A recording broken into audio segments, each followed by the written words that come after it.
Le repos du roi. Et aujourd'hui sera la dernière prédication sur ce thème ô combien important, le repos que le roi donne à son peuple. Et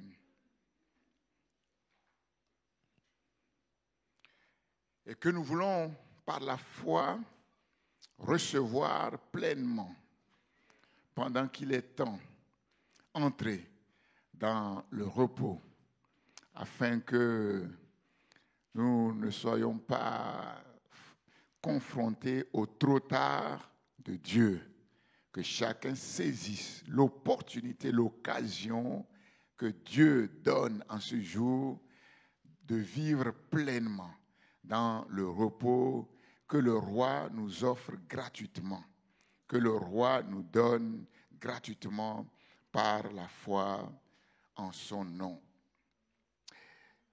Nous avons dit le dimanche dernier que Dieu s'est reposé, est entré dans son repos le 7e jour. Le 7e jour, Dieu est entré dans son repos après que la création fut achevée, le 6e jour. Et je vous ai expliqué que le repos de Dieu n'est pas inactivité, n'est pas oisiveté. Contrairement au repos des hommes, Dieu ne peut pas se fatiguer. Dieu n'a pas été fatigué quand il a créé tout l'univers. Mais que le repos de Dieu signifie que la création est achevée. Il n'y a plus de nouvelles œuvres à créer. Toute la création est achevée. Au 6e jour, quand Dieu a créé l'homme, Dieu vit tout ce qu'il avait fait et il a trouvé que tout était bon, très bon, parfait. Il n'y a rien à ajouter. Et le repos de Dieu, c'est comme si Dieu, ayant achevé sa création, s'est retiré pour laisser place à l'homme. À toi maintenant de travailler. Et l'homme commence de travailler dans le repos de Dieu. Mais il n'est pas seul. Dieu, dans son repos, travaille. Comment? Il gouverne l'univers qu'il a créé. Et l'homme est appelé à entrer dans son travail, dans son activité, dans la gouvernance de son Dieu.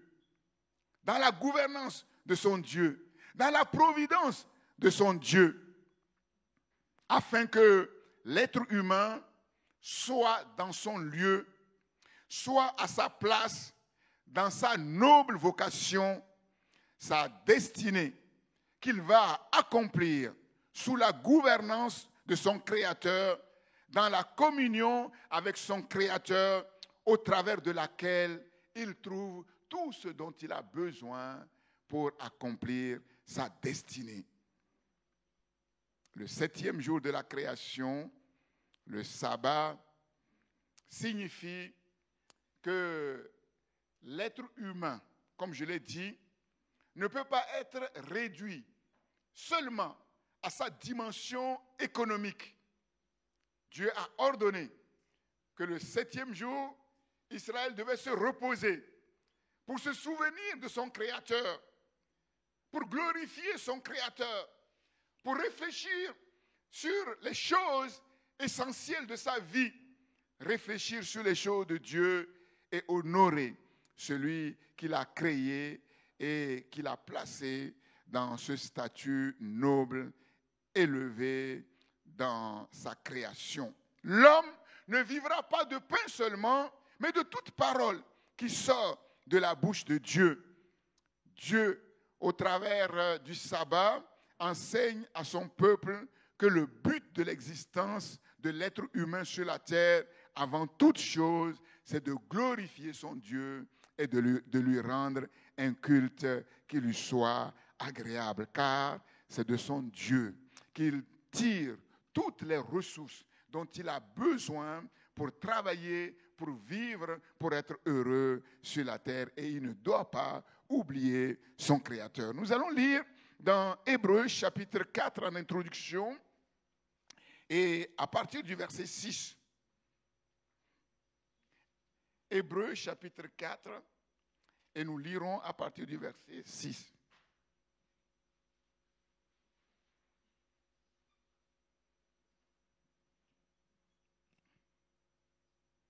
Hébreux 4, verset 6.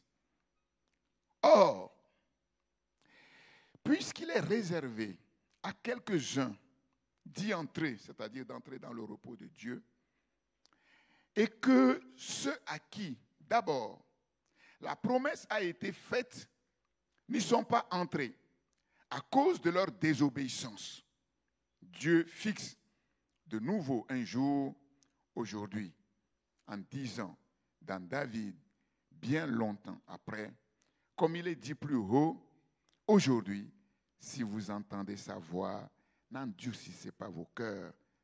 Car si Josué avait donné le repos, Dieu ne parlerait pas après cela de notre jour.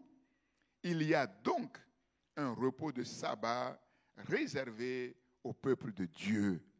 Car celui qui entre dans le repos de Dieu se repose de ses œuvres comme Dieu s'est reposé des siennes. Empressons-nous, efforçons-nous donc d'entrer dans ce repos afin que personne ne tombe en donnant le même exemple de désobéissance. Amen. Amen. Je vous ai posé la question dimanche dernier en rapport avec ce verset. Car celui qui entre dans le repos de Dieu se repose de ses œuvres comme Dieu s'est reposé des siennes. Je vous ai posé la question, qui est-ce celui qui entre dans le repos de Dieu? C'est qui?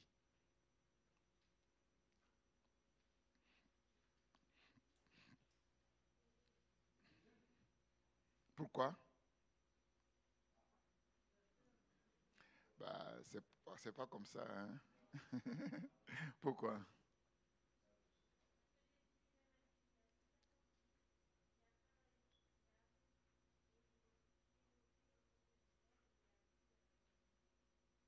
Donc, ce n'est pas nous alors. Ah, oui. Très bien. Très bien. Bonne réponse. Donc, ça veut dire quoi? Est-ce que quelqu'un, avant Jésus, est entré dans le repos? Non? La deuxième génération d'Israël, avec Josué, ils sont entrés en Canaan.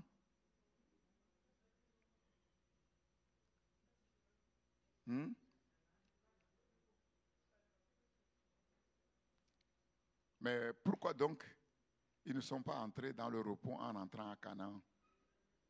Pourquoi? Non. Mais si c'est comme ça, nous, on ne peut pas entrer avec Jésus puisqu'on est encore sur la terre.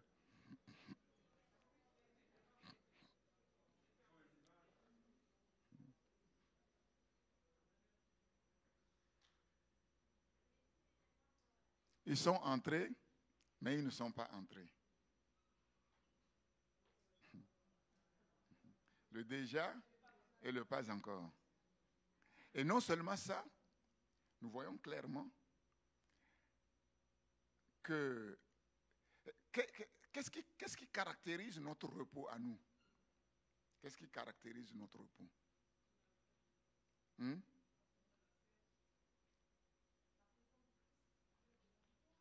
Par rapport aux choses de la terre. Qu'est-ce qui fait que l'être humain n'entre pas dans le repos? Si on met de côté le travail pénible à cause de la terre qui a été maudite, à cause de l'homme. Qu'est-ce qui fait que l'être humain n'est pas, la vie n'est pas de tout repos sur la terre? À cause de nos ennemis. À cause de nos ennemis. Nos ennemis dont le péché. Et il n'y a pas que le péché qui nous fait du mal. Il y a Satan. Il y a les démons. Il n'y a pas que le péché, il n'y a pas que Satan, il n'y a pas que les démons. Les hommes, l'homme, la méchanceté humaine, notre propre méchanceté qui nous amène parfois à prendre de mauvaises décisions, à s'entêter dans des voies qui nous conduisent dans des impasses, dans l'échec, qui nous empêchent effectivement d'être dans le repos. Il est vrai que la deuxième génération est entrée en Canaan.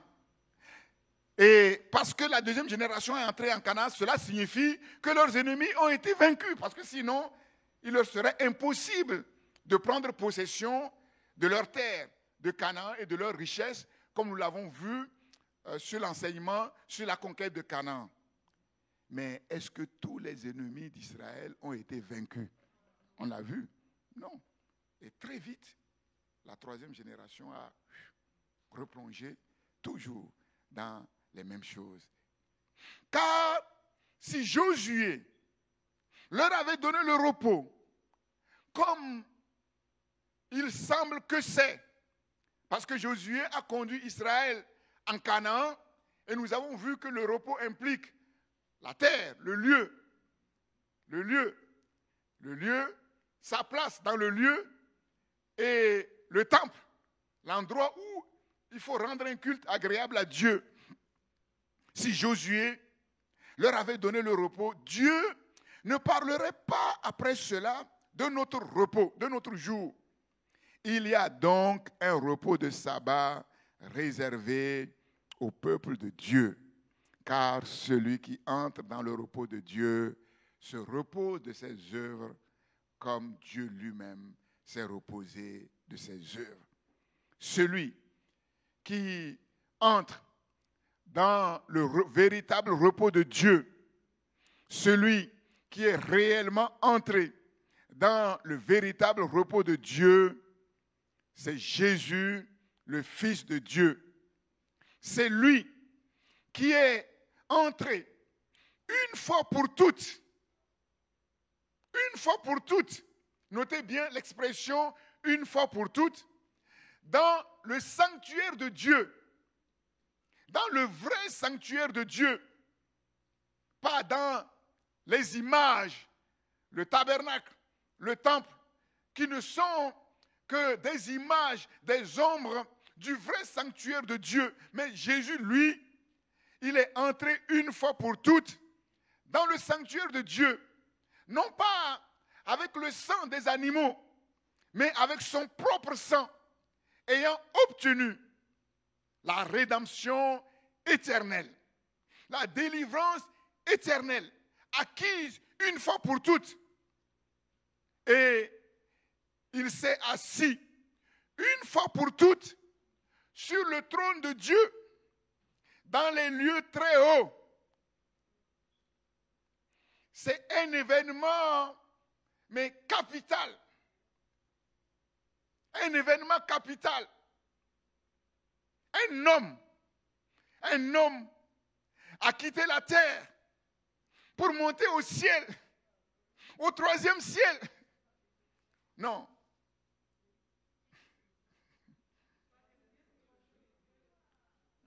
C'est pas très clair, hein? Oh, je fais exprès pour voir si tout est calé. Oui.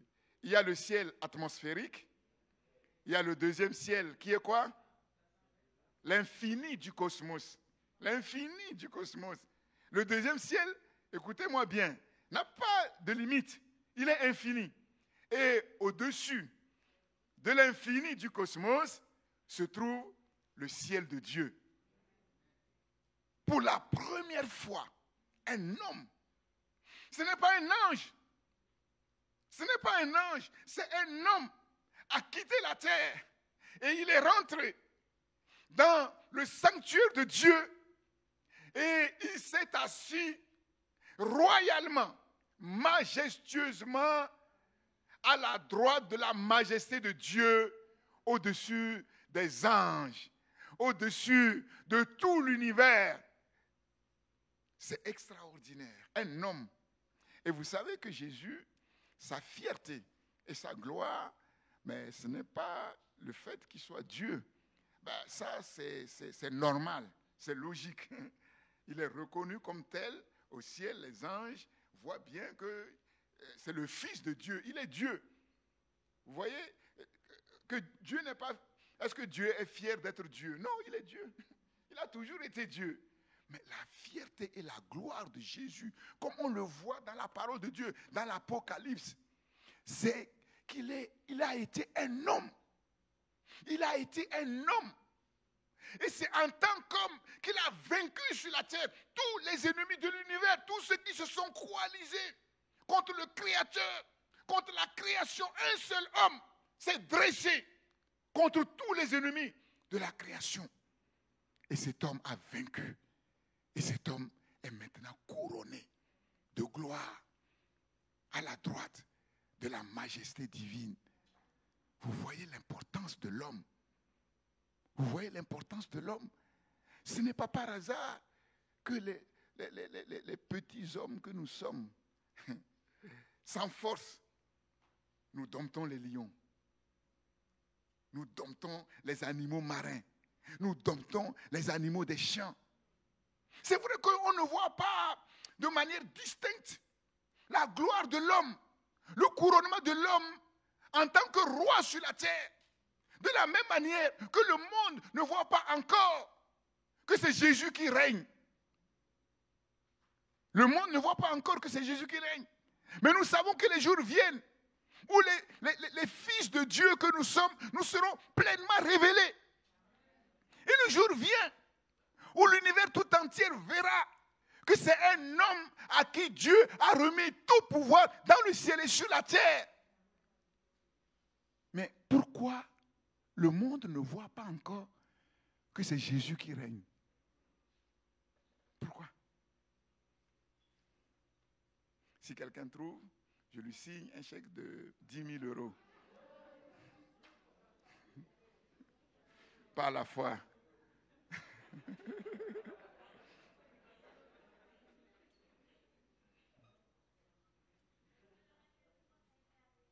Pourquoi? Pourquoi? Comment?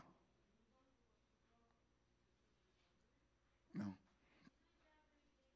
Non. Non. Non. Pourquoi? Non. Simplement parce que Jésus a été couronné au ciel. Mais est-ce qu'il est couronné encore sur la terre? Et c'est le seul roi en Israël qui n'est pas encore couronné sur la terre. Saül a été couronné. David a été couronné. Salomon et tous les autres ont été couronnés. C'est tout simplement parce que le temps n'est pas venu pour qu'ils soient couronnés sur la terre. Et les jours viennent, le millénium. Il sera couronné sur la terre. Et il va régner. Il va régner. Et il régnera. Et nous régnerons avec lui.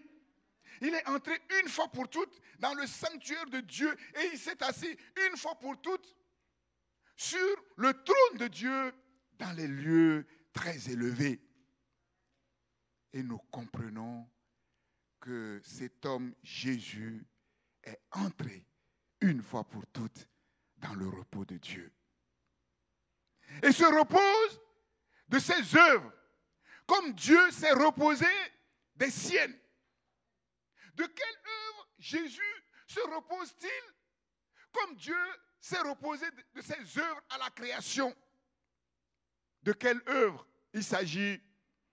Il s'agit de l'œuvre fondatrice de la nouvelle création. L'œuvre fondatrice de la nouvelle création. Sur la croix, Jésus, avant d'expirer, s'est écrié: tout est accompli. Tout est consommé. C'est fait. C'est fait. Qu'est-ce qui a été accompli? La mission pour laquelle le Père l'a envoyé sur la terre. Mettre fin à l'ancienne création et d'ouvrir la porte de la nouvelle création. Et Jésus, avant de mourir, a dit, c'est fait, c'est achevé. Un peu comme le Père à la création. Après avoir créé le couronnement de sa création, l'homme, le Père va dire, c'est fait, c'est parfait. La création est maintenant achevée. Il n'y a rien à ajouter. Il n'y a rien à retrancher. La croix de Jésus-Christ devient ainsi l'unique porte d'entrée dans le royaume de Dieu, dans le repos de Dieu. Sa mort expiatoire sur la croix, sa résurrection, en fait, sont le fondement même de la nouvelle création. De la nouvelle création. L'homme qui est entré dans le tombeau n'est pas le même homme qui est sorti du tombeau. L'homme qui est entré dans le tombeau, c'est l'ancien Adam. Et l'homme qui est sorti du tombeau, c'est le nouvel Adam. Il y a, comme vous le voyez, un parallèle étroit entre l'ancienne création et la nouvelle création. Dieu a tout accompli dans l'ancienne création, et quand il a vu que tout était parfait, il est entré dans le repos. Jésus, le Fils de Dieu, a tout accompli à la croix de Golgotha. Il a accompli parfaitement sa mission. Il a dit, tout est accompli. Le Père a regardé pour voir si ce que le Fils dit, c'est bon. Et le Père a vu effectivement que Jésus a satisfait à toutes ses exigences. Il a accompli parfaitement la mission pour laquelle il a envoyé sur la terre. La preuve, c'est qu'il a ressuscité des morts. Jésus a tout accompli et est entré dans son repos. Et comme je vous l'ai dit, l'histoire de l'ancienne humanité en Adam a commencé dans le repos du Dieu créateur. C'est quand Dieu a fini de créer qu'il a laissé la place à l'homme. Et il a laissé la place à l'homme quand il est rentré dans son repos. Et c'est dans le repos du Dieu créateur que l'homme devait commencer son activité. Et de la même manière, c'est dans le repos du Dieu recréateur que nous, les fils de Dieu, notre histoire commence et nous rentrons dans notre activité. Nous rentrons dans notre activité en étant assurés que la fatigue ne va pas nous accabler. La fatigue ne va pas nous jeter par terre. Non. Pourquoi? Parce que nous commençons notre travail dans le repos. Nous commençons notre travail dans le repos et nous sommes assurés que celui qui est entré dans son repos nous donnera toujours la force, nous renouvellera dans toutes nos forces pour que nous puissions poursuivre notre activité jusqu'au ciel. Alléluia. Et les jours viendront où nous aussi, nous aurons achevé toutes nos œuvres et nous rentrerons aussi au ciel dans le repos éternel. Alléluia. L'expression une fois pour toutes est très importante.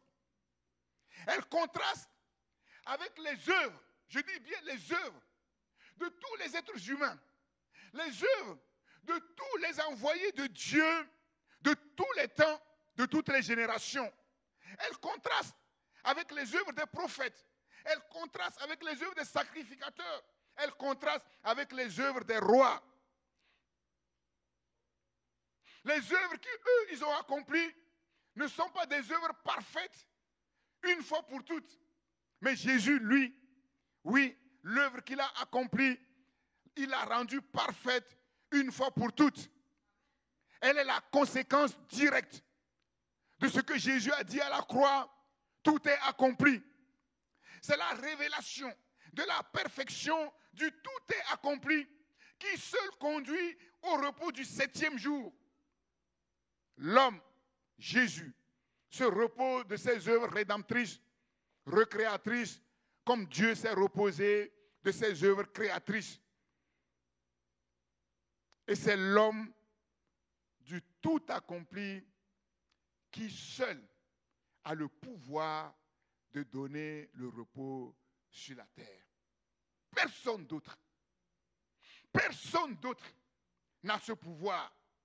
Voilà pourquoi l'auteur de l'épître nous dit, puisqu'il en est ainsi, puisque l'œuvre qu'il est venu accomplir, il l'a accomplie parfaitement, et qu'il est entré vraiment dans son repos parfait, empressons-nous donc, et forçons-nous donc d'entrer dans ce repos avant qu'il ne soit trop tard, pendant qu'il est temps, pendant que Dieu dit, aujourd'hui, il est encore possible d'entrer dans son repos. Et comment entrons-nous dans ce repos? Par la foi en Christ. Nous mettons notre foi sur l'homme du tout accompli. La foi dans le tout accompli. L'expression tout accompli, c'est la semence de la foi. La semence de la foi chrétienne se trouve dans l'expression tout est accompli. C'est dans le tout est accompli que nous mettons notre confiance. Qu'est-ce que nous avons à faire? Rien. Il n'y a rien à ajouter, il n'y a rien à retrancher. Simplement croire que notre Sauveur, notre Rédempteur, à notre place, a tout accompli. Notre grand frère céleste, notre chef de famille divine, notre chef d'alliance a tout pris sur lui. Nos péchés, nos malédictions, la condamnation, il a tout pris. Il s'est chargé de tout pour nous, nos maladies, nos souffrances, nos fatigues, nos fardeaux. Il a tout payé pour nous à notre place. Et nous, qu'est-ce que nous avons à faire? Rien à faire. La seule chose que nous ayons à faire, c'est de mettre notre foi en lui. Que devons-nous faire pour faire l'œuvre de Dieu? Jésus va répondre aux Juifs, l'œuvre de Dieu, c'est que vous croyez en celui qu'il a envoyé. Que vous obéissez à sa voix. Si nous mettons notre confiance en lui, nous obéissons à sa voix, c'est lui qui nous conduit dans le chemin qu'il a tracé.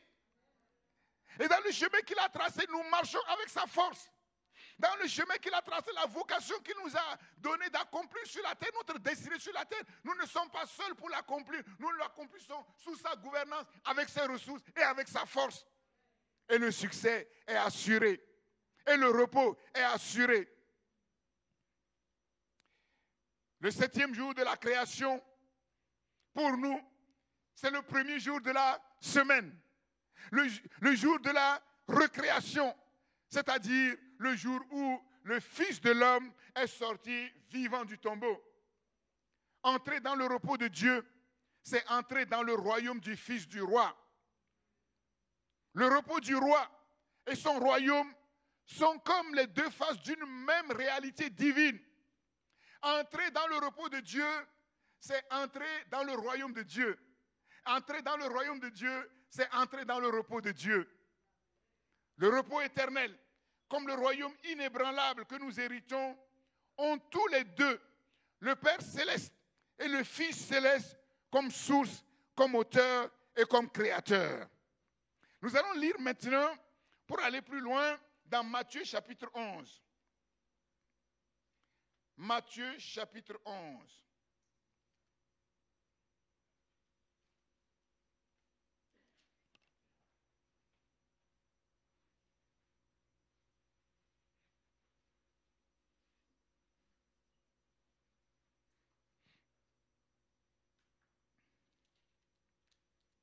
Nous lisons à partir du verset 20. Matthieu chapitre 11, à partir du verset 20. Le chapitre 11 de l'évangile de Matthieu, c'est un point de basculement. Quand on regarde le ministère terrestre de Jésus dans l'évangile de Jean, à partir d'un certain moment, il y a eu comme une rupture, un basculement. Et c'est ce que nous allons voir, c'est ce basculement que nous allons voir. Matthieu chapitre 11, verset 20. Alors Jésus se mit à faire des reproches aux villes dans lesquelles avaient eu lieu la plupart de ces miracles, parce qu'elles ne s'étaient pas repenties. Malheur à toi, Chorazin, malheur à toi, Bethsaïda, car si les miracles qui ont été faits au milieu de vous avaient été faits dans Tyr et dans Sidon, il y a longtemps qu'elles se seraient repenties en prenant le sac et la cendre. C'est pourquoi je vous le dis, au jour du jugement, Tyr et Sidon seront traités moins rigoureusement que vous. Et toi, Capernaum, seras-tu élevé jusqu'au ciel? Non, tu seras abaissé jusqu'au séjour des morts. Car si les miracles qui ont été faits au milieu de toi avaient été faits dans Sodome, elles subsisteraient encore aujourd'hui. C'est pourquoi je vous le dis, au jour du jugement, le pays de Sodome sera traité moins rigoureusement que toi. Donc nous comprenons là que Jésus a été rejeté par son peuple, rejeté en Galilée où il a commencé son ministère. Et c'est à partir de là que les choses vont changer. Verset 25.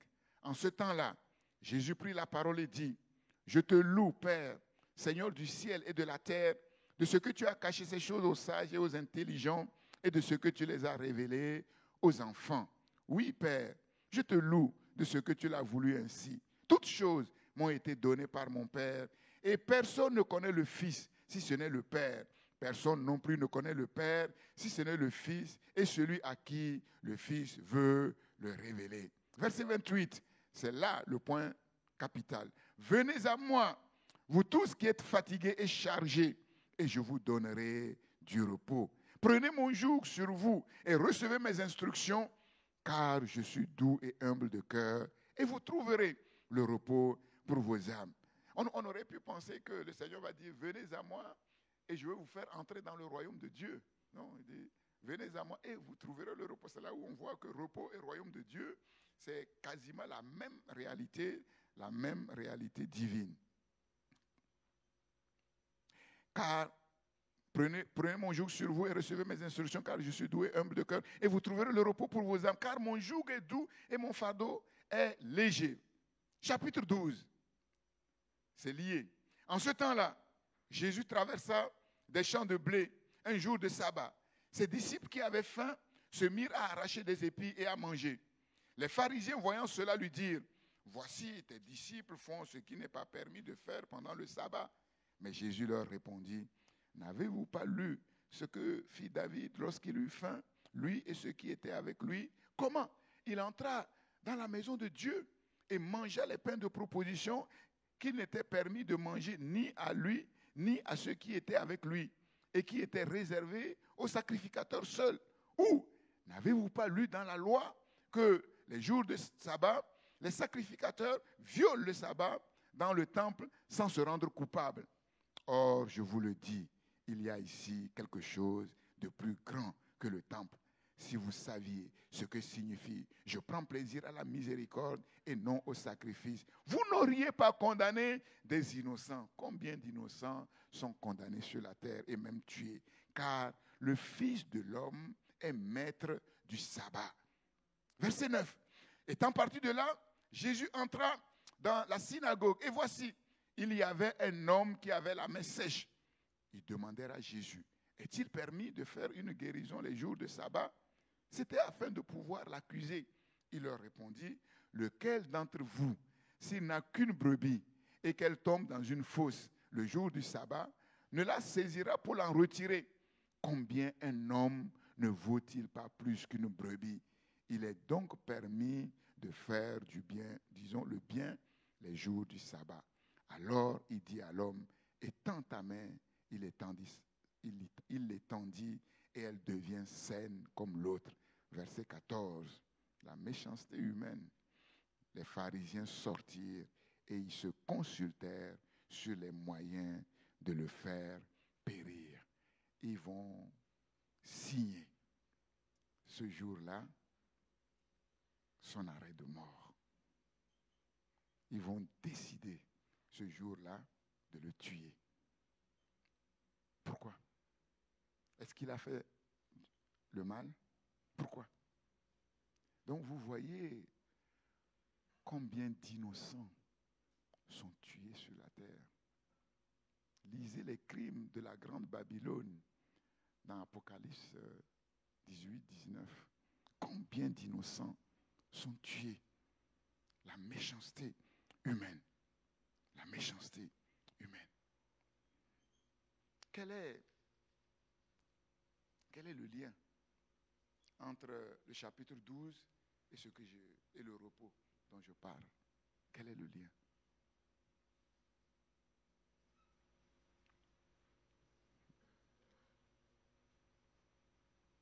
Quel est le lien? On parle du repos. Et le lien, c'est que le chapitre 12 parle du sabbat, du repos, du jour du repos. Mais comment? Mal. Le sabbat que Dieu a donné pour le bien de l'homme est interprété par l'homme et appliqué pour le mal. C'est terrible. C'est terrible. Donc, si on doit conclure, on est foutu. Sur la terre, on est foutu. Parce que le moyen que Dieu a donné aux hommes sur la terre pour respirer un peu, pour lever la tête de l'eau, les hommes l'utilisent pour les enfoncer. Mais où est-ce qu'on va trouver le repos? Où est-ce qu'on va trouver le repos? C'est sérieux. Rejeté par son peuple, le Messie ici se tourne vers la terre tout entière, vers toute la création. Jésus est venu d'abord pour Israël. Les siens l'ont rejeté. Et il se tourne maintenant vers l'humanité tout entière. L'appel du Fils de roi est ici un appel universel à entrer dans le repos de Dieu, dans le royaume de Dieu. Et comment entrer dans le repos de Dieu, dans le royaume de Dieu? Jésus nous le dit. Venez à moi. Venez à moi. Y a-t-il quelqu'un ici qui n'est pas encore véritablement venu à lui, venu à Jésus? Le Fils du roi t'appelle ce matin en te disant que si tu veux entrer dans le repos, si tu ne veux pas que ta vie soit dans les mains des êtres humains méchants sur la terre, si tu ne veux pas que ta vie soit foutue, parce que le moyen que Dieu a donné aux êtres humains pour ton bien, les êtres humains l'utilisent pour ton mal. Alors, il n'y a qu'un seul moyen, croire en la bonne nouvelle et venir à Jésus. Venez à moi. Qui? Jésus appelle. Qui? Tous ceux qui sont fatigués, tous ceux qui sont chargés, fatigués, à cause du travail pénible, à cause de la terre qui a été maudite, et l'exploitation des hommes sur les hommes,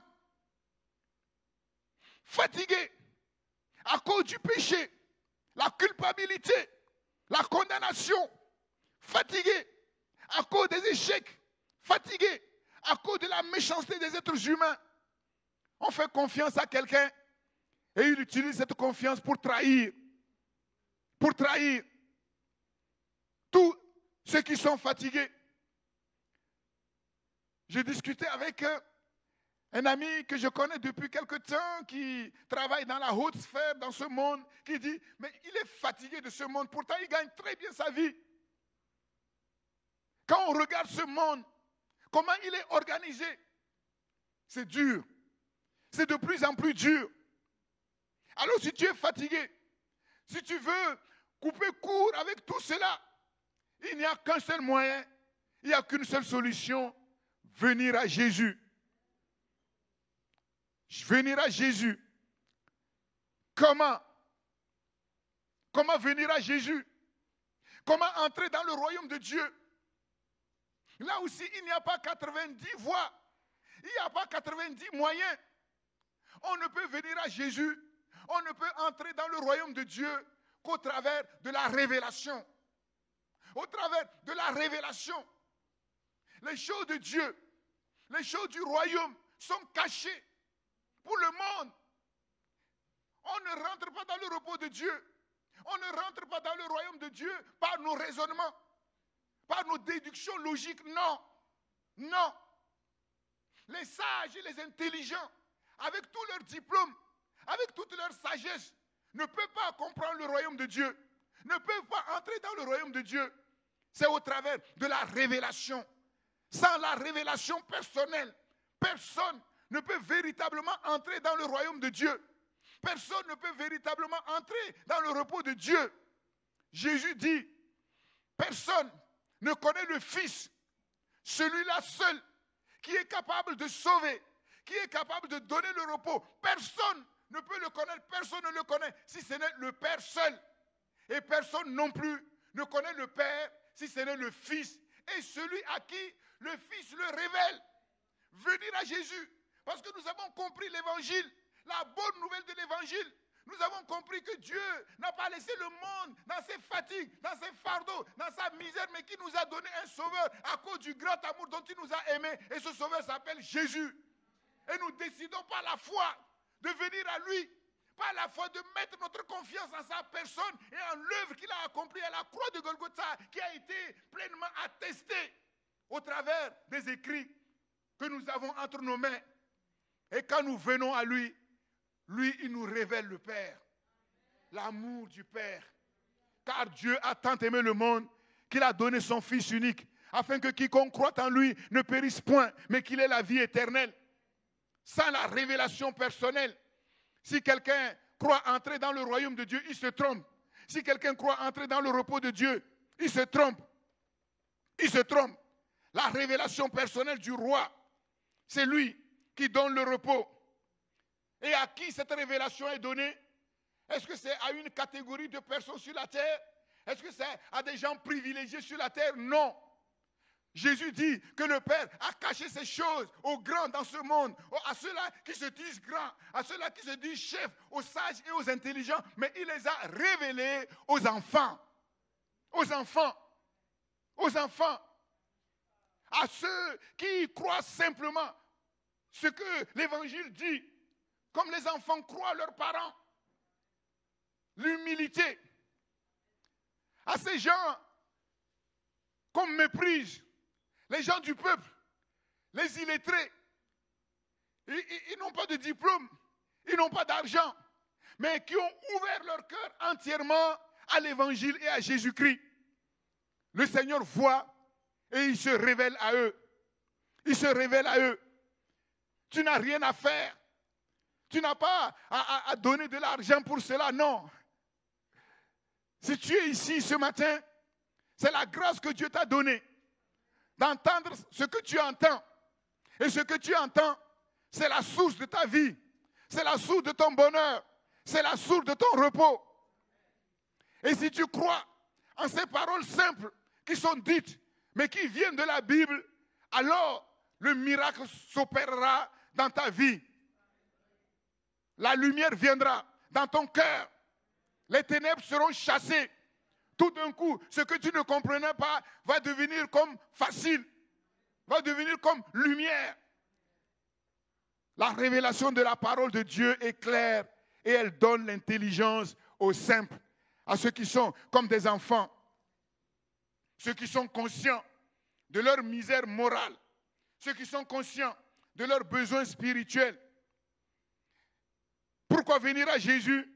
Parce que comme je l'ai dit, lui seul peut nous délivrer du joug de la loi. Lui seul peut nous délivrer du fardeau du péché et de toutes ses conséquences.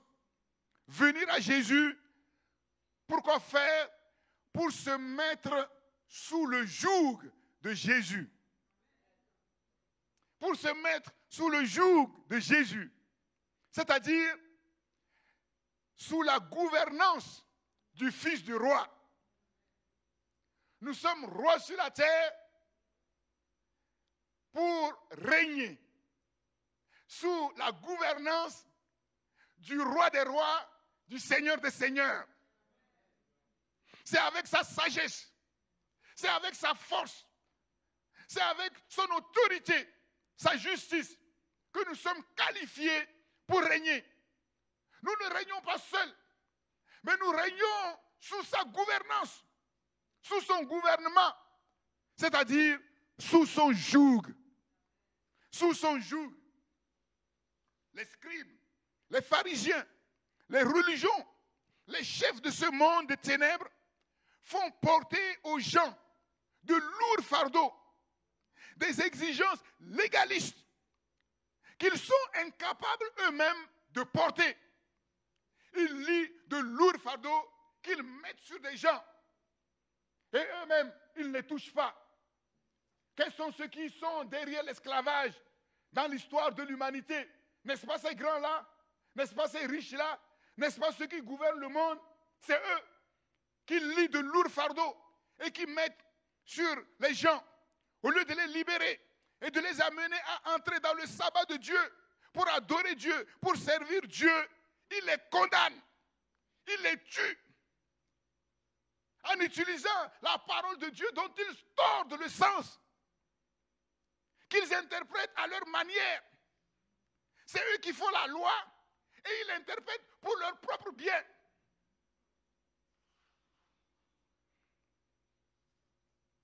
Est-ce que ça veut dire que le joug, le repos que Jésus donne nous libère de toutes les obligations? Non. Non.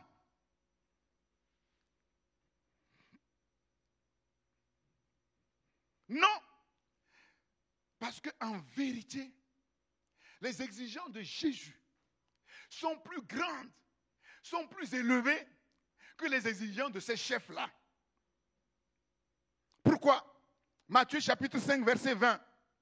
Jésus dit aux Juifs qui l'écoutaient, si votre justice ne surpasse pas, ne dépasse pas celle des pharisiens, vous n'entrerez pas dans le royaume de Dieu. Qu'est-ce que ça veut dire? Si votre pourtant, la justice des pharisiens, c'était dur. C'était dur. Ils condamnent facilement.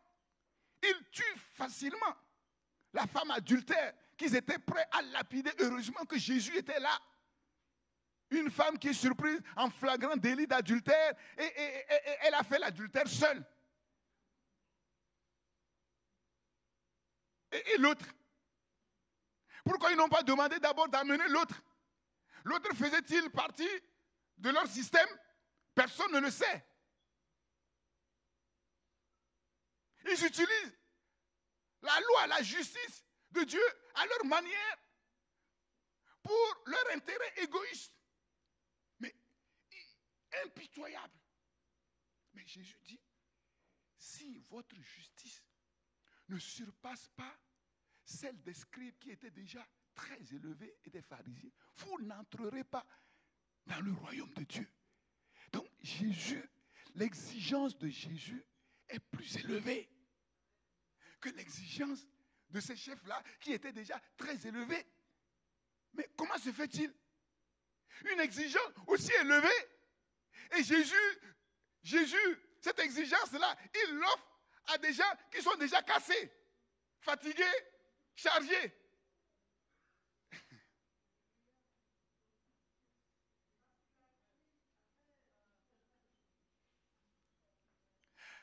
Pourquoi faut-il que notre justice surpasse celle des pharisiens? Pourquoi? Parce que la justice des pharisiens, si élevée en apparence, elle est souillée. Elle est souillée. Elle est souillée par quoi? Elle est souillée par le fait que ces mêmes pharisiens sont eux-mêmes incapables de satisfaire à ces exigences. Ecclésiaste 7, verset 20. Non, il n'y a sur la terre point d'homme juste qui fasse le bien et qui ne pêche jamais. Et quel est leur péché ici? Toute leur justice est comme un vêtement souillé. Quel est leur péché ici? Qui souille leurs vêtements. Et si élevé est-elle est incapable de nous faire entrer dans le royaume de Dieu. Quel est leur péché ici? C'est le péché de l'hypocrisie. Ils font croire à tous, ils portent leurs vêtements larges là avec les phylactères, ils se mettent dans les places publiques là, ils lèvent les mains, dans les synagogues quand ils prient, les murs tremblent, ils prennent les premières places partout où ils vont. On croit que c'est des gens purs, c'est des gens sérieux, hypocrites. L'hypocrisie. Parce qu'aucun être humain ne peut accomplir toute la justice de Dieu. Aucun être humain n'a été capable d'accomplir toute la loi de Dieu, tous les commandements de Dieu. C'est à cause de ça que le Fils de Dieu est venu sur la terre. Personne. Mais eux, ils font comme si ils satisfont à toutes ces règles. Hypocrisie, mensonge, mensonge. Les exigences de Jésus sont plus hautes que leurs exigences. Mais cependant, il y a une différence fondamentale. C'est que celui dont les exigences sont infiniment plus élevées que les exigences des pharisiens, il est radicalement différent des pharisiens. Il est doux et humble de cœur. Alléluia. Mais vous comprenez que cet homme qui met la barre très haute et qui appelle les gens qui sont déjà cassés, qui sont déjà fatigués, qui ploient déjà sous les fardeaux, cet homme, il est doux et humble de cœur et il sait ce qu'il fait. Il est doux et humble de cœur et c'est ça qui fait la différence. Il est doux et humble de cœur. Son joug, le joug de Jésus est doux. Son fardeau, le fardeau de Jésus est léger. Non pas parce que Jésus est moins exigeant, mais parce que Jésus-Christ a déjà, comme la sœur Patricia l'a dit, avant d'appeler ceux qui sont fatigués et chargés, il a déjà tout réglé. Il a déjà tout payé. Il a déjà tout accompli. L'exigence de la justice de Dieu qui est infiniment élevée, qu'aucun être humain ne peut accomplir, ne peut satisfaire, et que les fatigués et les chargés qui viennent à Jésus peuvent accomplir et satisfaire, cette exigence-là, Jésus l'a déjà pleinement satisfaite. Il a déjà tout payé. Il a déjà tout réglé. Il a déjà tout réglé. Tout réglé. Et sa justice, qui est infiniment élevée au-dessus de nous, que personne d'entre nous ne peut accomplir par lui-même, nous est donnée gratuitement. Et nous est créditée gratuitement par la foi en son nom, par la foi en son tout accompli. Alléluia. Et le joug sous lequel Jésus nous invite à nous mettre, il est doux. Pourquoi il est doux? Il est doux parce que ce joug nous permet d'entrer dans une relation de disciple avec le Christ.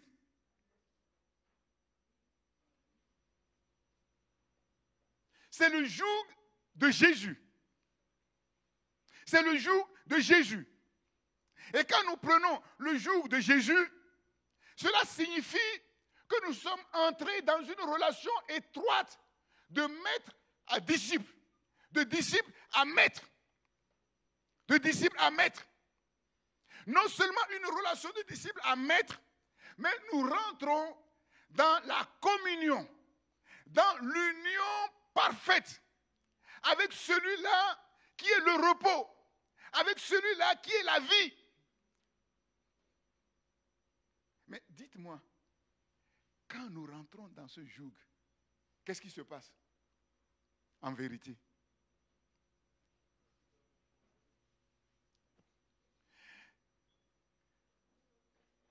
Tu es pauvre. Tu entres dans la communion avec un Richard. Tu es faible et tu entres en communion avec le champion poids lourd de boxe. Qui, partout où tu vas, il est avec toi. Bon. Tu es en communion avec l'homme le plus riche. Donc, quand tu vas faire les courses, quand tu vois que les prix sont cachés, tu rentres dans le magasin, tu ne trembles pas. Ça, il faut le comprendre. À partir du moment où nous rentrons dans le jour de Jésus, mes frères, mes sœurs, c'est fini. C'est fini. Partout où nous allons, comme quelqu'un peut le dire, c'est ton pied, mon pied. Hein. Partout où tu vas, sur le lieu de travail, tu vas même dans la forêt sacrée de Vaudou, devant le grand prêtre là de Vaudou. Tu rentres là, ce n'est pas toi qui trembles. C'est la forêt sacrée, c'est le Vaudou qui commence à trembler. C'est fini. Sous le jour de Jésus, c'est fini. Partout où tu vas, respect. Respect. Respect. C'est ça, non, en anglais. Respect. Respect. Respect. Ceux qui voient clair, respect. Tu commences à discuter avec eux, mais respect. La sagesse qui sort de ta bouche sur la parole. Waouh! Cet homme-là, dont je vous dis qu'il est dans les hautes sphères, ici à Paris, quand je discute avec lui, c'est curieux, il m'écoute comme un enfant. Sous le jour du Christ, tu es invité à l'Élysée, tu discutes avec le président Macron, avec la sagesse de celui avec qui tu es intimement lié. Mais il va t'écouter. De telle manière qu'on se demandera qui est le maître et qui est l'élève.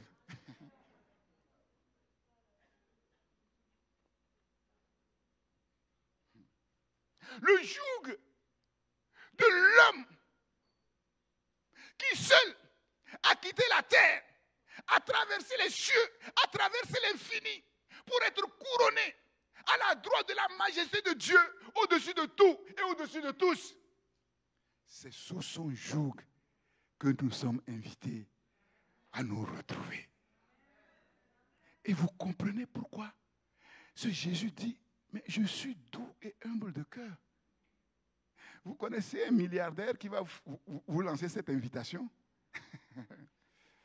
Vous connaissez un milliardaire qui va vous dire facilement comme ça, viens. Il sait que ton compte en banque est chaotique. Viens. Et à partir de maintenant, avec toi, on sera un. Ça n'existe pas. Je suis doux et humble de cœur.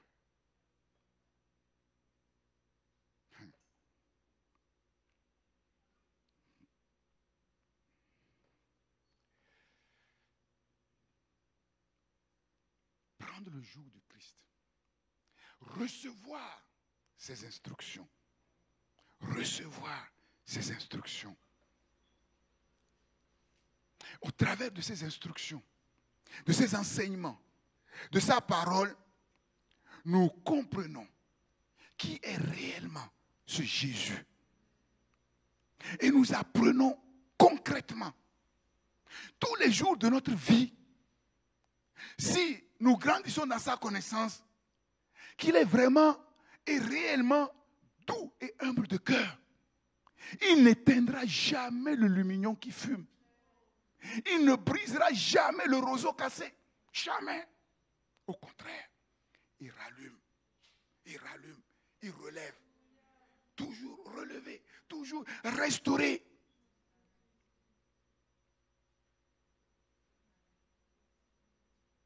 Quel que soit ton problème, quelle que soit ta situation, quelle que soit ta faute, la faute pour laquelle les grands de ce monde sont prêts à te lapider, tu viens à lui.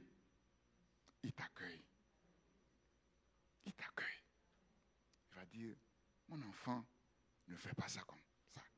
Si tu fais comme ça, si je ne suis pas là, tu vas mourir.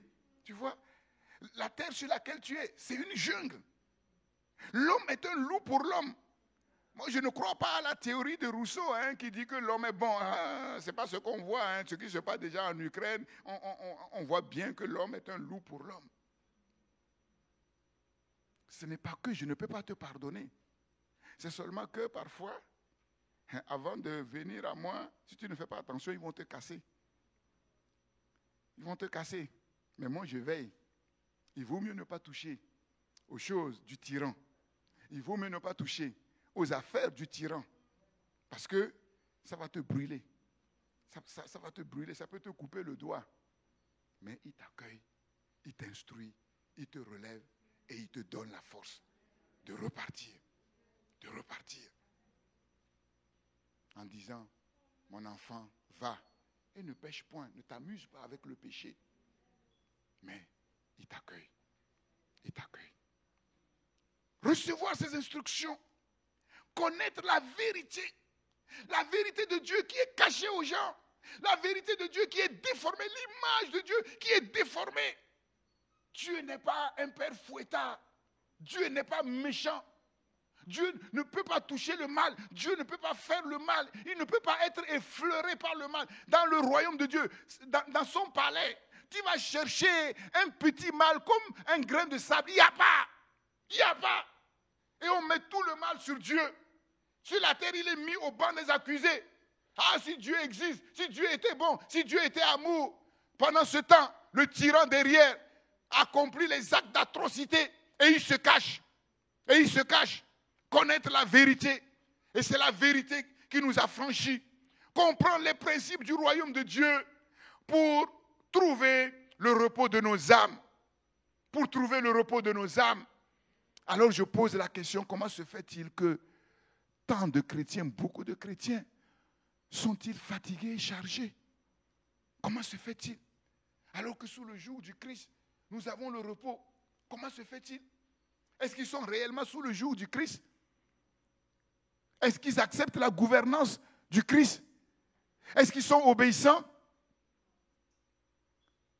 Empressons-nous d'entrer dans son repos afin que personne ne donne le même exemple de désobéissance comme eux, comme ceux qui sont morts dans le désert. L'endurcissement, l'entêtement, on gagne quoi? On gagne quoi? On gagne quoi?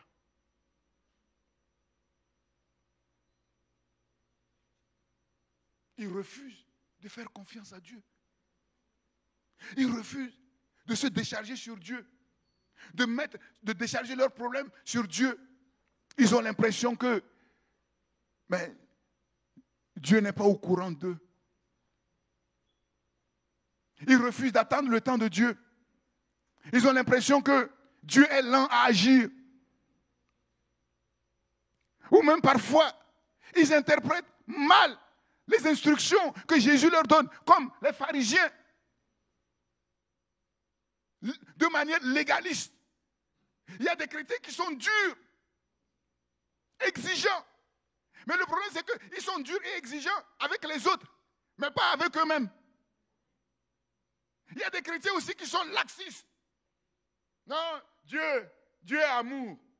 Dieu, il ne regarde pas à l'apparence, il regarde qu'au cœur. Laxiste. Mauvaise interprétation des instructions. Et ça empêche de trouver le repos de l'âme, de se reposer sur lui. Si nous prenons son joug, reposons-nous sur lui. Reposons-nous sur lui. Y a-t-il quelque chose, comme je l'ai déjà dit, que Dieu ne peut pas faire? Non. Y a-t-il quelque chose que Dieu ne peut pas donner que j'ai? Non. Si le Père n'a pas épargné son propre Fils, mais s'il a livré pour nous tous, comment ne nous donnera-t-il pas aussi toutes choses avec lui? Comment? Mais il faut être sous le joug de Jésus. Il faut accepter ses instructions. Il faut accepter d'être conduit. Il faut laisser de côté le moi. Il y a des chrétiens, ils combattent, mais ils combattent avec leur propre force. Ils font tout avec leur propre force. Et c'est quand rien n'a marché maintenant, qu'ils s'asseyent maintenant, ils pleurent devant Dieu. Ils pleurent devant le Seigneur. Qu'est-ce que tu gagnes à ça? Ils tournent en rond, toujours dans les mêmes choses. Ils ne veulent pas lâcher prise. Ils interprètent tout par eux-mêmes, par leur propre force. Ça ne conduit à rien. Le repos découle du joug doux, aisé, bon, que le Seigneur nous donne. Et nous voyons dans Matthieu 12 les controverses avec les Juifs. Les controverses avec les Juifs. les discussions avec les Juifs qui nous révèlent ici l'impossible repos sans le Christ. L'impossible repos sans le Christ. Et qui nous enseigne comment vivre vraiment dans le repos de Dieu sous le joug du Christ. Le joug nouveau du Christ. Ces chefs, comme je l'ai dit, qui normalement devaient utiliser leur autorité pour libérer le peuple et pour amener le peuple à servir son Dieu, à adorer son Dieu. Ces chefs font le contraire. Ils jugent facilement. Ils condamnent facilement. Matthieu, chapitre 20, verset 25, Jésus va dire à ses disciples, ne prenez pas modèle sur les chefs de ce monde, sur les grands de ce monde. Les chefs de ce monde tyrannisent le peuple.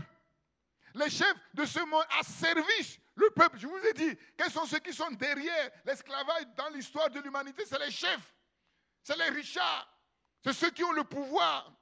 Jésus dit, attention, dans le monde, c'est comme cela. C'est la loi du plus fort. Les chefs, au lieu de travailler pour le bien du peuple, ils travaillent pour le mal. Ils les tyrannisent et ils les asservissent. Qu'il n'en soit pas ainsi pour vous. Beaucoup de fatigués et de chargés à cause de la méchanceté et l'iniquité des hommes, et en particulier, malheureusement, des chefs qui gouvernent. Et ici, dans Matthieu 12, l'enjeu est crucial. L'enjeu est crucial. Et quel est l'enjeu dans Matthieu 12 concernant le sabbat? L'enjeu, c'est qui a réellement l'autorité légitime pour interpréter le commandement de Dieu? Qui a l'autorité légitime pour bien interpréter la loi de Dieu? Les pharisiens et les scribes disent que c'est eux. Mais ils oublient, ils méconnaissent celui qui est devant eux. C'est quand même terrible. C'est quand même terrible. Comme nous l'avons lu, les disciples de Jésus, un jour de sabbat, traversent les champs et ils arrachent les blés et ils commencent à manger. Mais les pharisiens vont dire à Jésus, mais tu ne vois pas? Tu dis que tu es un maître, mais tu ne vois pas ce qu'ils sont en train de faire? Voici, tes disciples font ce qui n'est pas permis de faire le jour du sabbat. Et qu'est-ce que tu en dis? Qu'est-ce que tu en dis? Qu'est-ce que tu en dis? Et Jésus, pour justifier ses disciples, va prendre 3 cas. Le premier cas, c'est David. Il leur dit, mais vous dites que c'est vous qui êtes la lumière du peuple. C'est vous qui enseignez le peuple. Mais si c'est comme ça, ce que je veux vous dire, vous devez le savoir. Vous devez le savoir. Jésus dit, n'avez-vous pas lu? Vous enseignez l'écriture, mais vous ne la lisez pas. N'avez-vous pas lu? Si vous l'avez lu, vous devez savoir qu'un jour, le roi David lui-même est rentré dans le temple et il a pris le pain de proposition. C'est dans le temple, hein? Les disciples, eux, ils ont pris dans les champs. Mais David et ses hommes se sont permis d'entrer dans le temple et de prendre le pain de proposition. Et le pain de proposition, il n'y avait que les sacrificateurs à qui cela était réservé. Vous comprenez pourquoi Jésus dit de recevoir ces instructions? Si tu ne lis pas la parole de Dieu, si tu ne comprends pas ce que tu lis, tu vas faire des bêtises. Tu vas croire, tu vas être sincère, hein?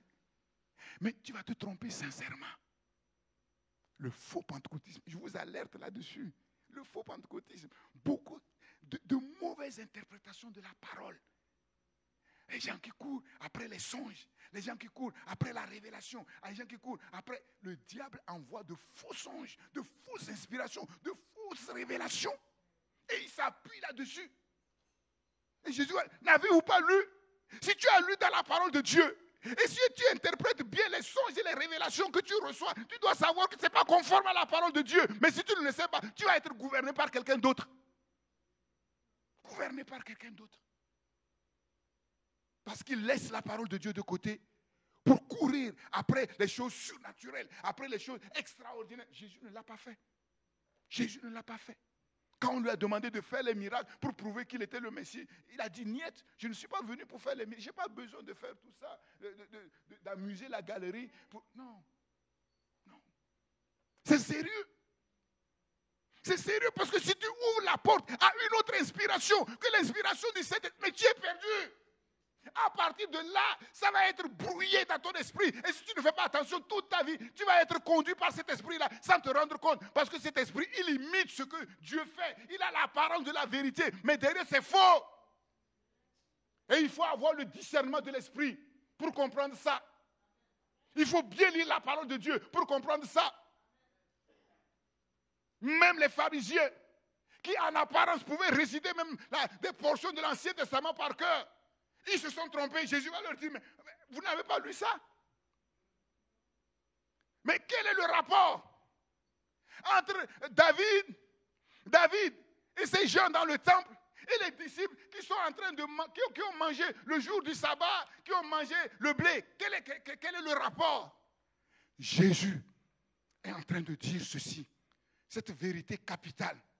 Cette vérité capitale. David, le roi David, est rentré avec ces gens pour violer le commandement de Dieu dans le temple même de Dieu sans être coupable. Sans être coupable. Ni lui, ni les gens qui étaient avec lui. Et vous dites que mes disciples sont coupables. Ce que vous ignorez, je vais vous le révéler. C'est que celui qui est en face de vous est infiniment plus grand que David. Et les gens qui suivent les disciples de Jésus sont infiniment plus grands que les gens qui étaient avec David. Si vous ne le savez pas, je vous le révèle aujourd'hui. Il faut le comprendre. Voilà pourquoi il est important de se mettre sous le joug. Il est important d'être disciple. Si tu ne te mets pas sous le joug de Christ, si tu n'es pas réellement disciple du Christ, si tu interprètes mal les choses, tu es foutu. Tu vas être légaliste sans te rendre compte. Tu vas être laxiste sans te rendre compte. C'est ce que ça veut dire. Galates chapitre 5, verset 18. Si vous êtes conduit par l'esprit, vous n'êtes pas sous la loi. Si vous êtes conduit par l'esprit, vous n'êtes pas sous la loi, parce que l'esprit connaît parfaitement la loi. L'esprit connaît parfaitement la loi et les conséquences de la loi. L'esprit sait parfaitement ce que Jésus a accompli pour nous. Et quand l'esprit nous conduit dans quelque chose, même si les hommes disent que nous sommes en faute, l'esprit sait que devant Dieu, on n'est pas en faute. Alléluia.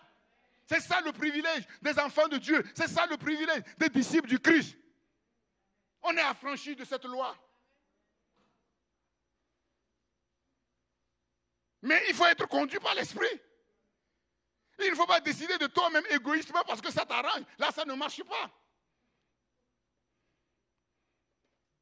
Jésus prend ensuite l'exemple des sacrificateurs. Il dit, il viole le sabbat. Le jour du sabbat, sans être en faute.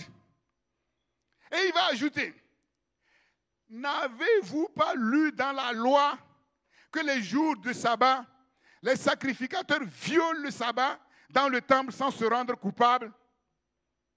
N'avez-vous pas lu dans la loi? Premièrement, n'avez-vous pas lu? Ça, c'est l'écriture en général. Maintenant, il va même plus loin. N'avez-vous pas lu dans la loi?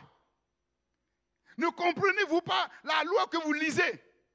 La loi de Dieu ne peut pas contredire l'écriture et l'écriture ne peut pas contredire la loi. C'est impossible. Et là encore, quel rapport entre les sacrificateurs et les disciples de Jésus? C'est que Jésus est en train de leur dire que ses disciples,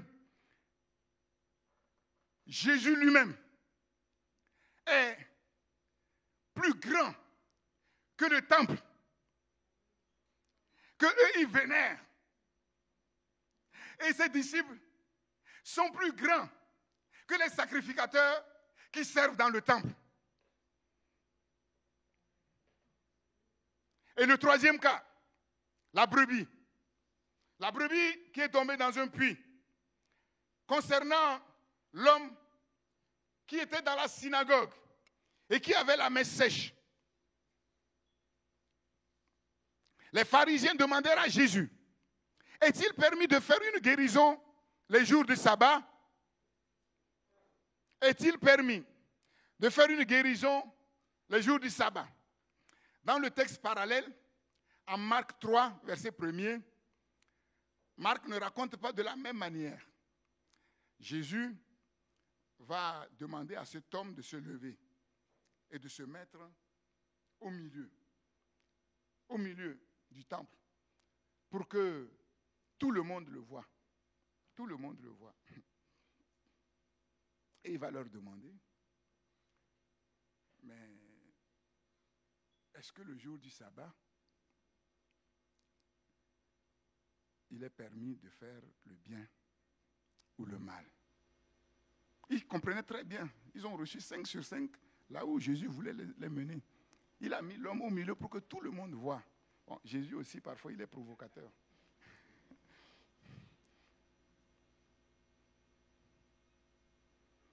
Il va dire à l'homme, étends ta main. Et il voyait bien la souffrance de cet homme-là. Personne n'a pu dire, en voyant la souffrance de cet homme qui a une main sèche, personne n'a pu dire que le jour du sabbat, on peut guérir cet homme. Personne. Jésus va être affligé.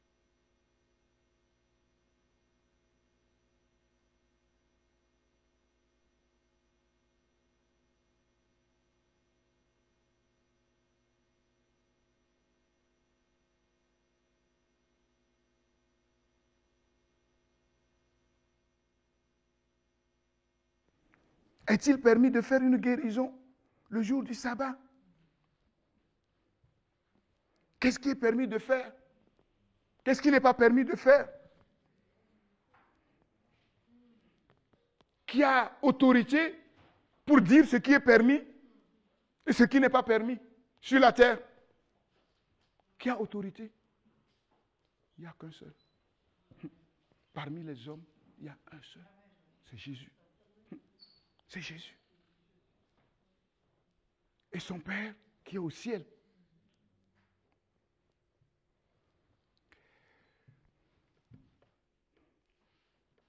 Sur la terre, seul Jésus est revêtu d'une autorité suprême sur tout et sur tous. Parce qu'il est la source et la fin de la loi. Non seulement il connaît parfaitement la loi, mais il a accompli parfaitement la loi. Parfaitement. Il est la source et la fin de la loi. La loi est un pédagogue pour amener tous les hommes à un seul homme, Jésus. Lui seul a pouvoir pour interpréter justement, sans aucune erreur, la loi et ses applications. La loi n'a de sens que par lui et qu'en lui. Jésus va dire, le Fils de l'homme est maître du sabbat. Il est maître du commandement. Il est plus élevé que la loi. Il est plus élevé que le sabbat.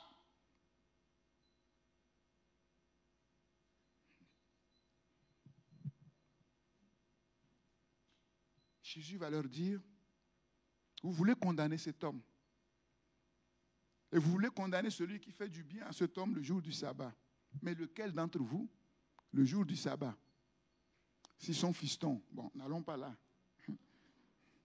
si sa brebis tombe dans un puits, va le laisser dans le puits.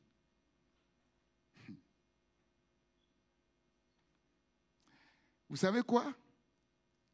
Les pharisiens ont discuté longuement sur le cas de la brebis dans le puits. Donc Jésus n'a pas pris comme ça au hasard. Et ils ont délibéré longuement. Et quelle a été la conclusion de leur délibération? Ils ont dit, mais si une brebis tombe dans un puits, qu'est-ce qu'il faut faire? Certains ont dit, puisque c'est le jour du sabbat, il vaut mieux lui lancer lui lancer des objets. On lance les objets, on ne travaille pas, hein. On lance simplement les objets. Et puis, la brebis peut s'en sortir, elle peut se débrouiller peut-être pour s'en sortir. D'autres ont dit non, c'est compliqué une brebis, comment elle va faire? Là, si on lance la corde, c'est compliqué. D'autres ont dit, nous, on sait ce qu'il faut faire. On lance la nourriture pour que la brebis ne meure pas. Que la brebis survive jusqu'à un autre jour qu'on dépasse le sabbat. Voilà, comme ça elle ne va pas mourir et après le sabbat, on va descendre. Mais seulement, le Talmud a tranché. Le Talmud a dit que le soulagement de la souffrance de la brebis est beaucoup plus important que le respect des règles. Et ça, il le savait. Il le savait. Jésus dit, parce que le Talmud a tranché, vous descendez pour sauver la brebis, à combien plus forte raison un homme? Et aujourd'hui encore, les gens pleurent devant la souffrance des animaux. Je peux vous dire qu'il y a la guerre en Ukraine. Hein. Si on montre les hommes qui sont déchiquetés, il y en a une goutte de larmes. Mais si on montre des chiens et des chats qui sont déchiquetés, les gens vont pleurer. Dans certaines villes, il vaut mieux cogner avec ta voiture un homme qu'un cheval. C'est ça. La méchanceté. La méchanceté.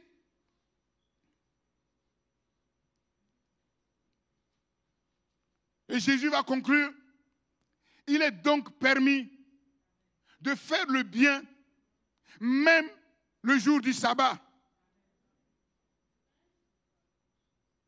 Parce que le bien qu'il est permis de faire le jour du sabbat est plus important que le sabbat lui-même. Parce que le sabbat a été donné non pas pour le mal de l'être humain, non pas pour charger encore l'être humain, mais pour le bien et pour le soulagement de l'être humain. Comment se fait-il que ce qui est bon, que Dieu a donné pour le bien des hommes, vous les êtres humains, durs, sans cœur, vous l'utilisez pour tuer, pour condamner? Et il va ajouter, si vous saviez ce que signifie « je prends plaisir à la miséricorde et non au sacrifice », vous n'auriez pas condamné les innocents. Vous n'auriez pas condamné les innocents. Heureusement que Dieu a veillé sur les sages-femmes qui ont protégé les enfants que Pharaon avait décidé de tuer quand ils naîtraient, dont Moïse. Sinon, si Pharaon avait été mis au courant de ce qui s'était passé, ça en était fini pour elle. Et combien de personnes sur la terre sont exécutées, sont tuées à cause de l'interprétation erronée de la loi et de la justice. De la loi, Jésus dit, je prends plaisir à la miséricorde et non au sacrifice. Je prends plaisir à la miséricorde et non au sacrifice. La miséricorde, être sensible à la misère de l'homme, être sensible à la misère des autres, c'est plus important que faire tous les sacrifices et tous les holocaustes. Parce que les sacrifices et les holocaustes, si vous comprenez bien, toutes ces choses ont été données pour le bien de l'homme. Ce n'est pas pour le tuer. Ce n'est pas pour accentuer sa fatigue. Non. Comprenez bien ce que je suis en train de dire. Si vous interprétez la parole de Dieu de manière légaliste, vous aurez l'impression que parce que vous faites ceci ou cela pour Dieu, parce que vous faites des sacrifices pour Dieu, des grands sacrifices pour Dieu, et vous ne savez pas que Dieu ne prend pas plaisir à ces choses-là. Si vous n'avez pas suffisamment de douceur et de tendresse devant ceux qui sont en train d'amener à l'abattoir comme des brebis sans défense. C'est ce que Jésus est en train de dire ici. Le but de la loi, le but du commandement, quel qu'il soit, c'est de faire le bien. Il est permis de faire le bien en tout temps, y compris même le jour du sabbat. Jésus va rétablir la véritable échelle de valeur donnée par Dieu pour le bien de l'humanité. Et il va ajouter, dans un autre contexte, Marc chapitre 2, verset 27, Jésus va dire, le sabbat a été fait pour l'homme et non l'homme pour le sabbat. La loi ne doit pas être faite contre l'homme. L'homme n'a pas été créé pour la loi, mais la loi a été donnée pour le bien de l'homme. Mais pourquoi les hommes ne comprennent pas ça? La méchanceté, la dureté du cœur humain. Pourquoi ces milliardaires qui exploitent leurs employés et leur payent un salaire de misère ne comprennent pas qu'ils font mal? Ils sont couverts par la loi unique qui dirige ce monde. Et nous savons qui est derrière la loi unique qui dirige ce monde. Mais nous, en tant qu'enfants de Dieu, nous vivons dans ce monde, mais nous ne sommes pas de ce monde. Nous sommes complètement affranchis de ces lois uniques, mais à condition que nous vivions sous le joug de Jésus. Que nous recevons ces instructions, que nous marchions selon ces instructions. Alors nous ne serons jamais le jouet de ces hommes iniques, le jouet de ces hommes méchants. Dieu a donné le sabbat pour le bien de l'homme, mais l'homme utilise le sabbat pour le mal. Jésus est en train de dire ici, Dieu n'est pas principalement et avant toute chose un juge dur, exigeant, intransigeant, sans cœur. Mais Dieu est principalement et avant tout un Dieu de grâce, un Dieu de miséricorde et un Dieu d'amour. Lire et comprendre toute la loi comme le bien, comme la miséricorde, c'est dépasser la loi. Parfois même transgresser la loi sans être fautif. Jésus est en train de dire, il vaut mieux se tromper en faisant du bien qui enfreint la loi, plutôt que de penser qu'on est en train de faire le bien en respectant la loi, mais en tuant, en condamnant.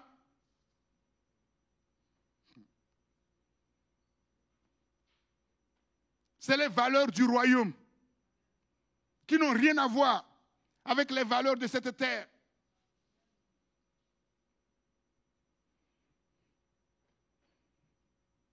Quand nous faisons cela, nous vivons conformément à une loi supérieure.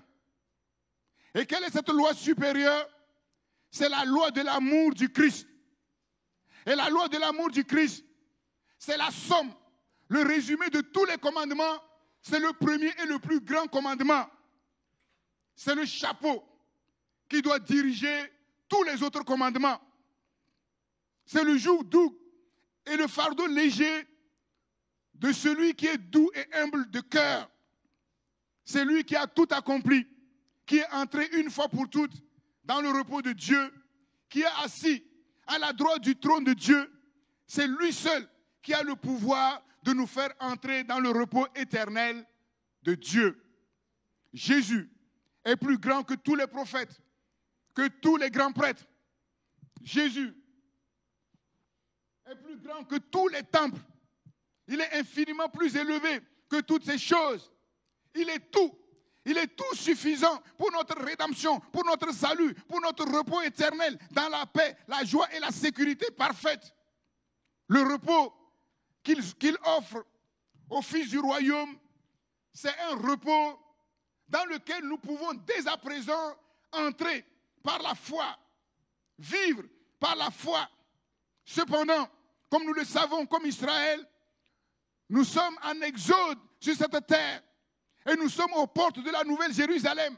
Nous sommes aux portes de la Jérusalem céleste. Bientôt, le roi va venir. Le monde actuel et tous nos ennemis, tous les chefs, les tyrans de ce monde disparaîtront pour de bon. Ce sera le repos parfait, la parfaite conformité avec l'ordre voulu par le Créateur, la paix, l'harmonie, la sécurité, la joie sans fin. Chacun de nous prendra sa place précise dans l'ordre de la nouvelle création, selon le plan de Dieu pour chacun et pour tous. Et alors, nous travaillerons moins, bien, efficacement, et nous gagnerons infiniment plus dans tous les domaines. Non pas seulement sur le plan économique, non pas seulement sur le plan matériel, mais sur le plan moral, sur le plan spirituel, sur tous les plans. Nous travaillerons bien, mais dans le repos, dans la joie du Seigneur. Chaque jour que Dieu fera sera un jour de joie. La pénibilité sera ôtée. Alléluia. Alléluia. Saint Augustin a dit, tu nous as fait pour toi, et notre cœur est sans repos jusqu'à temps qu'il se repose en toi. Il faut que nous apprenions, pendant notre pèlerinage sur cette terre, à nous reposer entièrement sur lui. Parfois, quand ça chauffe sur la terre, quand il y a la coalition, celui qui est assis sur son trône, quand il les regarde s'agiter, qu'est-ce qu'il fait? Il rit. Il se moque d'eux.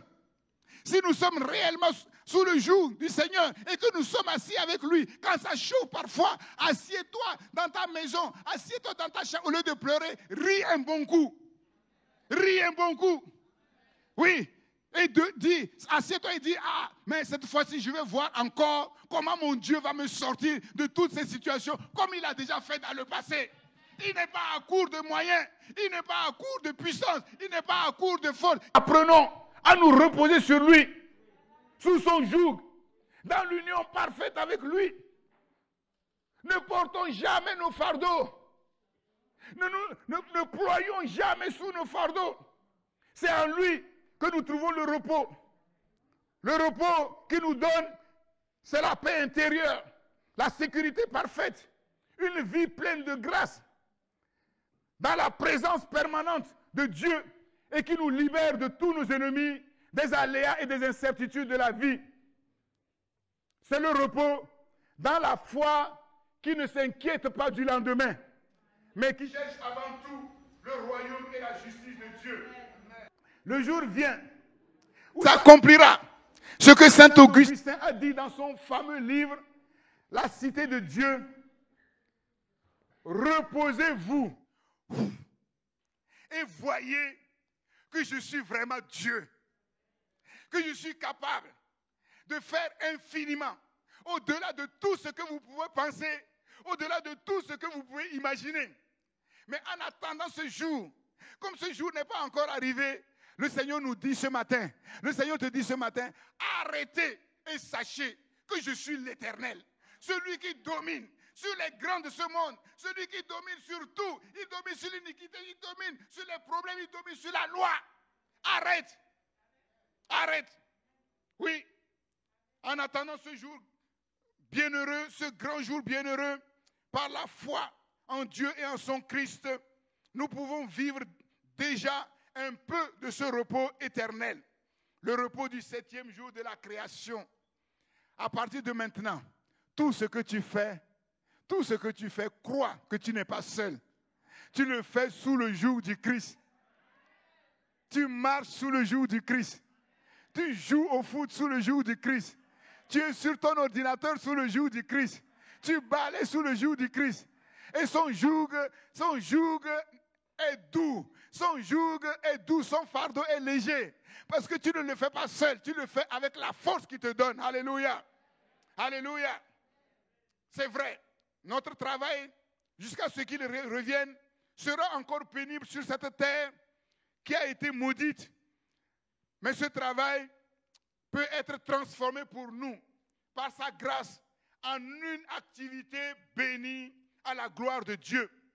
Par sa grâce surabondante, par sa provision exceptionnelle, nous trouvons chacun son lieu, chacun sa place pour accomplir avec succès sur cette terre notre destinée, dans le repos de notre Seigneur, pour la gloire de notre Créateur, pour la gloire de notre Récréateur, le Roi des rois, le Seigneur des seigneurs, celui qui est entré une fois pour toutes dans le sanctuaire et qui est assis une fois pour toutes à la droite de la majesté divine, qui a tout pouvoir dans le ciel et sur la terre. Alléluia! C'est lui que nous élevons, c'est lui que nous glorifions, quels que soient les aléas, quels que soient les temps, quelles que soient les circonstances. Non, je ne serai pas par terre. Le diable n'a pas le dernier mot. L'homme n'a pas le dernier mot. Les problèmes n'ont pas le dernier mot. Alléluia. C'est lui seul qui a le dernier mot. Il est l'alpha et l'oméga. Il est le premier et le dernier. Alléluia. Il n'a pas encore fini avec toi. Ce qu'il a commencé, il va l'amener à la perfection. Ce qu'il te demande, c'est de rester sous son joug, d'écouter ses instructions, de marcher selon ses instructions. Et rien ne pourra te nuire. Alléluia. Oui, notre Dieu est grand. Il est merveilleux. Il est glorieux. Alléluia. Est-ce qu'on peut se lever? Est-ce qu'on peut terminer par la prière maintenant? Nous faisons, sur la base de la parole de Dieu, le choix de vivre sous le joug de notre Seigneur. C'est le seul joug sur la terre qui est doux. C'est le seul joug qui est doux, qui est bon, qui est agréable. Tu ne trouveras pas d'autres jougs semblables sur la terre. Tous les autres jougs, c'est le joug de l'asservissement, de la méchanceté, de l'égoïsme, de l'égocentrisme. Mais nous faisons le choix de vivre sous le joug de notre Seigneur, selon ses instructions, et nous sommes assurés de vivre cette terre, les prémices du repos éternel dans lequel il est déjà entré. Alléluia. Si tu n'as pas fait encore ce choix, tu peux le faire ce matin. Et si tu l'as déjà fait, tu peux le réitérer. Alléluia. Tu peux le réitérer. Alléluia. Prions, Seigneur, nous avons fait le choix parce que tu nous as donné, tu nous as fait comprendre au travers de ta parole la bonne nouvelle, l'évangile du Seigneur Jésus-Christ, que le repos ne se trouve qu'en un seul, celui-là qui a accompli toute la loi pour nous, celui qui a déjà accompli tout le sabbat pour nous, Jésus, le Fils de Dieu qui est entré une fois pour toutes dans le sanctuaire même de Dieu et qui est assis une fois pour toutes à la droite de la majesté céleste dans les lieux très hauts, qui règne dans le ciel comme sur la terre. C'est sous son joug que nous vivons. Et oui, nous aimons son joug, nous aimons sa gouvernance, nous aimons, oui, nous soumettre à lui, nous aimons nous décharger complètement sur lui, parce que lui, il a le pouvoir de prendre soin de nous dans tous les domaines. Il n'y a pas un domaine sur lequel il n'a pas pouvoir. Il a pouvoir sur tous les domaines. Alléluia. Seigneur, oui, nous faisons le choix et nous renouvelons notre choix, oui, de vivre sous ton joug, Seigneur. Oui, nous te demandons de nous faire grâce. Nous réclamons sur nous. Tu dis que tu prends plaisir à la miséricorde et non au sacrifice, Seigneur. Et tends tes mains, tes ailes de miséricorde, Seigneur, sur ton peuple, au nom de Jésus-Christ. Que ta miséricorde soit libérée. Seigneur, au nom de Jésus, merci. Merci, Seigneur. Merci. Prions maintenant pour que le roi nous délivre de tous nos ennemis. Il connaît tous les ennemis, tous ceux qui sont derrière nous, tous ceux qui opèrent dans l'invisible contre nous. Alléluia. Le Satan, ces démons, tous leurs agents sur la terre, ces hommes iniques qui projettent des choses iniques contre nous. Le Seigneur les connaît. Le Seigneur les connaît. Prions pour qu'il puisse régler le compte de tous nos ennemis. Que la maladie soit vaincue. Que tous les problèmes soient vaincus. Que leur source tarisse ce matin pour goûter un peu de son repos sur cette terre. Il doit nous libérer de tous ses ennemis et nous mettre au large. Et nous prions afin qu'il en soit ainsi. C'est l'Éternel des armées. C'est un puissant guerrier. Nos ennemis que nous ne voyons pas, lui, il les voit. Nous ne voyons pas tous leurs programmes, mais lui, il les voit. Et nous prions afin qu'ils soient réduits à rien. Que leurs programmes soient réduits à rien. Que leurs œuvres de sorcellerie et de vaudou soient réduites à rien. Que toutes leurs oppositions soient réduites à rien. Tous leurs jugements, leurs condamnations soient réduits à rien. Et que le Seigneur utilise toutes ces choses pour sa gloire et pour notre bien. Et pendant qu'ils sont en train de faire tous ces complots contre nous, oui, nous voulons proclamer que notre Seigneur qui est assis sur son trône dans les lieux très élevés, les voit et il rit. Il se moque d'eux. Il se moque d'eux. Et nous aussi, nous rions avec notre Seigneur. Nous nous moquons d'eux. Qu'ils fassent leurs plans. Leurs plans n'auront aucun effet. Qu'ils construisent leurs armes n'auront aucun effet. Mais Dieu va utiliser tout cela pour notre bien et pour sa gloire. Et pour sa gloire. Nous prions. Nous demandons à Dieu, dans sa grâce surabondante, dans sa providence exceptionnelle, de nous donner d'accomplir notre destinée sous sa grâce. Que chacun soit en son lieu, que chacun soit à sa place pour accomplir avec sa providence, sa force et ses ressources la destinée pour laquelle il nous a créé cette terre avec succès. Et que nous puissions, malgré tout, sur cette terre qui est encore sous la malédiction, porter beaucoup de fruits à la gloire de notre Seigneur. Oui, notre Dieu. Maintenant, nous te prions, Seigneur, de répandre sur nos vies ta grâce surabondante, ta providence, ta provision, oui, exceptionnelle, extraordinaire, qui nous permettent chacun de discerner son lieu, sa place, sa destinée, sa noble vocation sur cette terre, que tu nous donnes d'accomplir sous ton joug avec ta force et tes ressources. Et bien que cette terre demeure encore sous la malédiction, bien que le travail soit encore pénible sur cette terre, que nous puissions accomplir avec succès notre vocation, notre destinée, et porter malgré tout beaucoup de fruits à la gloire de ton nom. Que nos projets réussissent, Seigneur. Que nos entreprises réussissent, Seigneur.